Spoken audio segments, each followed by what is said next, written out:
Good evening, everybody. My name is John, and I am your host with the most. So be prepared to be scared silly because this is Boo, My Dad Says.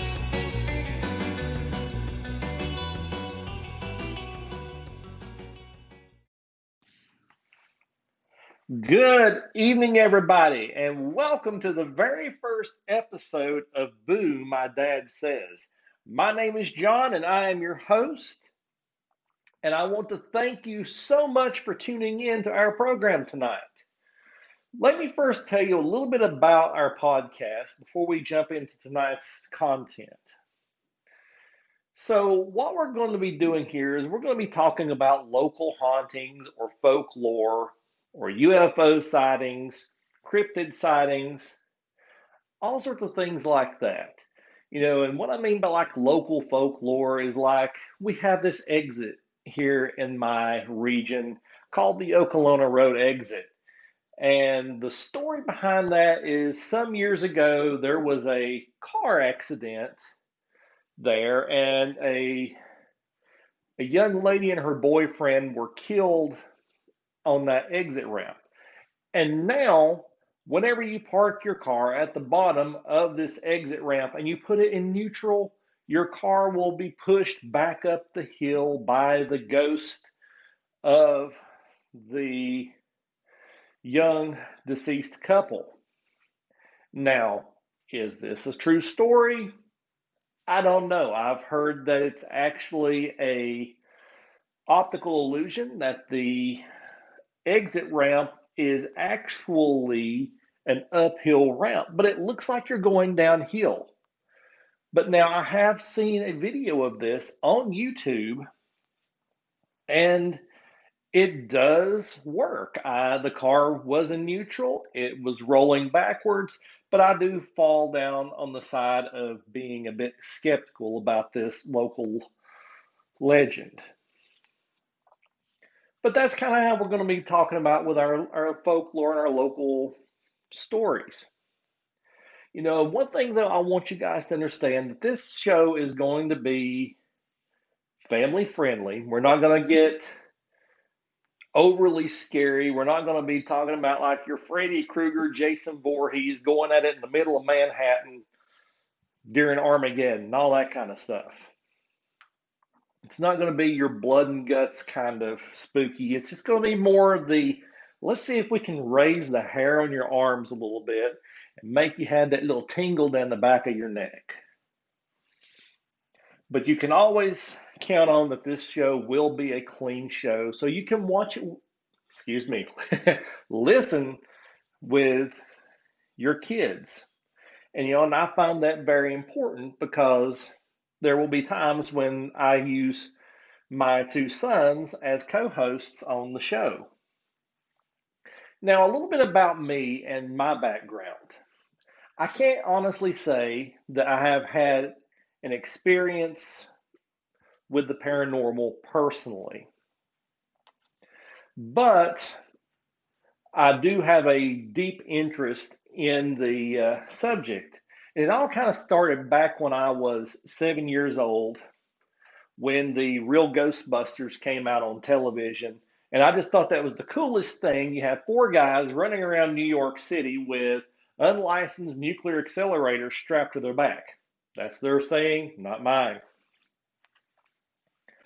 And then moving on up into the years of my middle school years, I would check out books from the school library on paranormal activity. And one of my favorite stories was about this ghost train that was the funeral train for Abraham Lincoln, and how people had seen it and they actually seen the president in the train. So that's a little bit about me. So let's go ahead and let's jump over to the show that I've got planned for us tonight.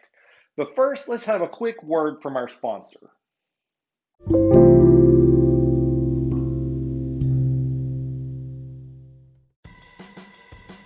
Hey guys, let me tell you about Anchor. It's the easiest way to make a podcast. Let me explain. First of all, it's free. There's creation tools that allow you to record and edit your podcasts right from your phone or computer. Anchor will also distribute your podcast for you so it can be heard on Spotify, Apple Podcasts, and many more. You can make money from your podcast with no minimum listenership. That's the best part. It's everything you need to make a podcast in one place. So download your free Anchor app or go to anchor.fm to get started.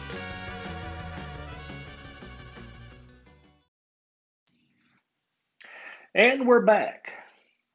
So tonight we're going to be talking about the hauntings at ETSU, or East Tennessee State University. And this is kind of near and dear to me because East Tennessee State University is my alma mater. So, nestled in the Appalachian Mountains, East Tennessee State University started out as East Tennessee State Normal School in 1911 to educate teachers. In 1925, the name was changed to East Tennessee State Teachers College, subsequently gaining accreditation from the Southern Association of Colleges and Secondary Schools in 1927. By 1930, the school's name changed again to East Tennessee State Teachers College, Johnson City, and then in 1943, East Tennessee State Teachers College was expanded into a college with a range of liberal arts offerings, becoming East Tennessee State College. It then became East Tennessee State University in 1963, adopting the name that it holds today. So, over the years, East Tennessee State University has garnered a reputation as being one of the most haunted colleges in the United States. OnlineSchoolCenter.com ranks ETSU number 4 in its top 50 most haunted schools in the nation. So let's take a look at some of the hauntings on the East Tennessee State University campus that has helped give ETSU the haunted reputation that it has rightfully earned. So let's take a look at our first haunting of the night. And that haunting is the ghost of Sidney Gilbreth. He is the first president of the university from 1911 to 1925. Gilbreth, who passed away in 1961, is said to haunt the building that's named after him, Gilbreth Hall. Sidney, who has been nicknamed Uncle Sid over the years, has taken on the role of an official caretaker to the building. Several accounts have stated that he will go around and close doors and windows that have been left open by students and faculty, particularly before oncoming storms. And there have also been other accounts that people have said that they have seen shadows walking by these windows when it happened. Other times there have been people saying that they've heard whispers of like get to class and stuff because he was very, from what I understand, a very particular head of the school. He was very particular about rules and things like that. So with me, I was a graduate of the computer science department at ETSU, and a lot of the computer science classes are in Gilbreth Hall.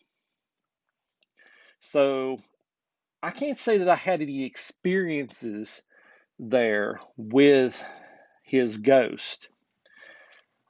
That doesn't mean that that's not true, but I myself haven't experienced anything. But I also had a part-time job, and I didn't really get to just spend a lot of my free time at the university.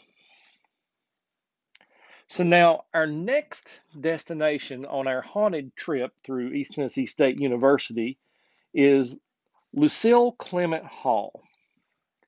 Clement Hall was built as a women's dormitory in 1967. It could house 364 female students. Clement Hall might possibly be the most haunted building on the campus. And one of those spirits is said to haunt this has been named Marble Boy. If you all haven't heard in the background, our one of our unofficial co-hosts, Nova, is barking her approval of this podcast. This is Nova, and she has approved this message. But Marble Boy is said to be of a child who died in the hall when he had fallen down an elevator shaft while playing a game of marbles. There have been many reports of students that say that they can hear at night marbles being dropped on the ground. But it has also been said that if you make Marble Boy angry, he will drop his whole bag of marbles everywhere, making a whole big clatter. There have also been several reports of TVs turning off and on and changing channels all by themselves, as well as water faucets turning off and on. Now, here's an interesting part that I find about in this history, the history of this building. In January of 1985, there was a Cessna airplane that narrowly missed the hall and crashed into the parking lot by the dormitory, killing all three of the passengers. And it has been said that a lot of the paranormal activity could be linked to the deaths of these three passengers in that plane. I don't know about you all, but if I ran into Marble Boy in Clement Hall, that just would do it for me. I'd be like, nope, I am going to stay somewhere else. Move me to another building. But the problem is with ETSU being so haunted, I don't know if there's not a building on that campus that doesn't have some kind of ghosts in it. Next up on our haunted tour is Burleson Hall, and it is said to be haunted by none other than Christina Burleson, who was an English professor that taught Shakespeare for about 40 years at the college. All I know is, Professor Burleson, if you're listening to this podcast, please don't haunt me, because I'm sure I have made several grammatical errors in this podcast, and I don't want to get on your bad side since you're an English professor. Maybe if I recited a little bit of Shakespeare, that might, appease you a little bit. The to be or not to be, that is the question. Alas, poor Horatio, I knew him well. Anyways, I digress. Christina Burleson taught Shakespeare for about 40 years at the college. She had developed a disease that ran in her family and that had eventually placed her into a wheelchair. Mrs. Burleson committed suicide in 1967 because she believed that she was a burden on her family. It is said that she haunts the painting of her father, as the eyes of the painting will follow you as you walk. But the thing is, people claim that if you've seen pictures of her father or other paintings, the eyes in this particular painting are not his, but they belong to her. Well, I guess if you're going to be followed by a set of eyes, that's just spooky, man. I've seen a few paintings where it looks like that they are following you, and that's the one thing I can say that experienced in Gilbreth Hall. His also has his painting up there, and I thought his eyes were following me too, but I figured that was just probably an optical illusion. But anyways, we'll take their word for it.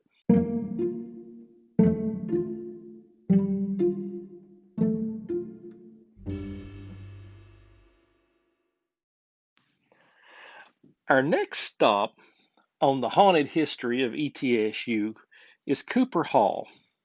Now, this building was torn down in 1984, but it has a very interesting history. The building was named after the wealthy businessman George Carter, who donated the land on which ETSU was built.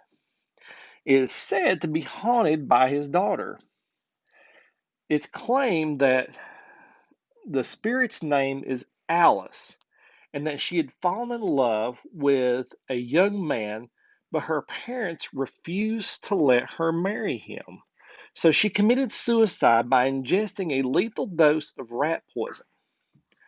Carter was so grief stricken over the loss of his daughter that he immortalized her image in a stained glass window that was installed in the family home. When Carter died in 1936, the college purchased the house and named it Cooper Hall. It was then opened as a dormitory for senior women. Now, I don't know what this is. Why is it that all the female dormitories that are the ones that are haunted, at least from what I can tell? Maybe it was because it was a teacher's college back in the day, and most teachers, I guess, were female back then. But it just seems like that a lot of the women's dorms are the ones that are haunted. So, anyways, not long after his death in 1936 is when the haunting started. Voices were heard singing in the halls, and unearthly screams sometimes were heard in the middle of the night, or items would turn up missing and then return later at different times in different places. And some of the girls complained that they felt as if they were being watched. And but here's the funny thing, most of these strange events took place in the vicinity of the stained glass window. Later, though, when the house was abandoned, the window was removed but has since been lost. The stories of the hauntings, though, still continue for years, even after the building was no longer used.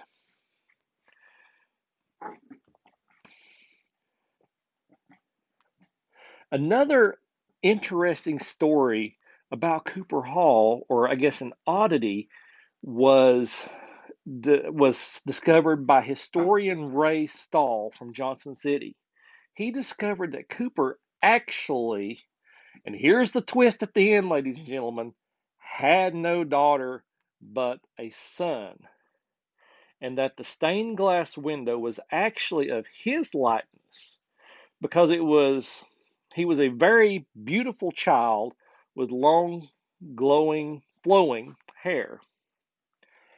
And I had also read in my research too that they were very disappointed that they did not have a daughter. So that's why that the long hair and the window looked very, I guess, feminine in its features. But after the dormitory was closed, it became an office space and then the campus radio station.